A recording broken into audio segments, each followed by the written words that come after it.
Thank you, Leader Schumer. A few things to make clear at the top. Any partisan proposal that seeks to revive a Trump border wall and demands sweeping far-right immigration policies which run counter to our values as Americans is headed nowhere in the Senate as far as I'm concerned. If Republicans do want to have a serious conversation about a border, that is welcome. But that starts with keeping our focus on ideas that can actually get widespread bipartisan support, like addressing the root causes of migration, something almost entirely absent from their proposal, and meeting our operational needs. Next, I am very glad to see that colleagues on both sides recognize we must pass one comprehensive package with resources to our allies in Israel, in Ukraine, and the Indo-Pacific, and humanitarian aid to those who are caught in the conflict. I spoke about this earlier today when I opposed a bill from Republicans that left far too much work undone by only funding Israel. Bottom line, we cannot be pitting these priorities against each other and telling the world we see some allegiances as urgent and others as political leverage. Our allies in Ukraine can no more afford a delay than our allies in Israel. Ukraine is at a critical point in a brutal war to defend its sovereignty against Putin's bloody invasion. We must not give Putin a win and throw Ukraine to the wolves for political expediency. After all, what sort of message does it send about our commitment to our allies if we delay Ukraine any further, especially after we already missed an earlier opportunity to get this done? We cannot just do half our jobs here, leaving any of those priorities out.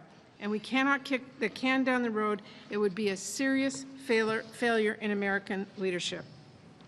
I'm continuing to work on a bipartisan package to meet all of these critical needs. And I want to say this as well. We also have to address the expiration of child care stabilization funding, which is exactly why I'm holding a hearing tomorrow to discuss more of the President's supplemental funding request, particularly regarding child care and our needs at the southern border. Now, we cannot pretend that child care is any less urgent than any of the other challenges we face. For every single parent, child care is a do-it-now problem, not a do-it-next-again problem. We need to treat it the same way, as urgent and as essential. I saw reporting just yesterday in the Washington Post that covered what the expiration of the child care stabilization funds means for families and communities across our country.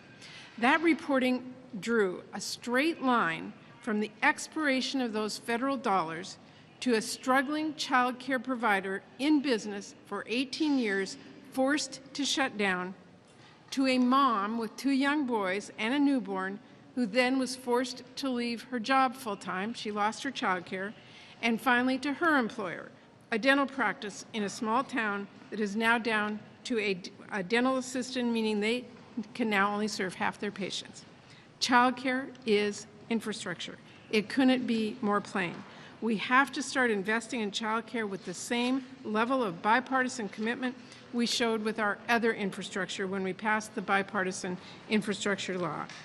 But in the meantime, we've got to shore up these stabilization funds to keep the child care industry, which holds up every other sector of our economy, from crumbling.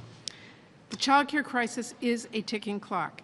It's more than a ticking clock. It is an alarm bell that's ringing. I don't know how many more ways I can say this, but I am going to keep saying it until it sinks in and that we take action. This is an issue for families, for providers, and for employers in virtually every single community every day. So until we solve it, my colleagues are going to keep hearing about this from me constantly.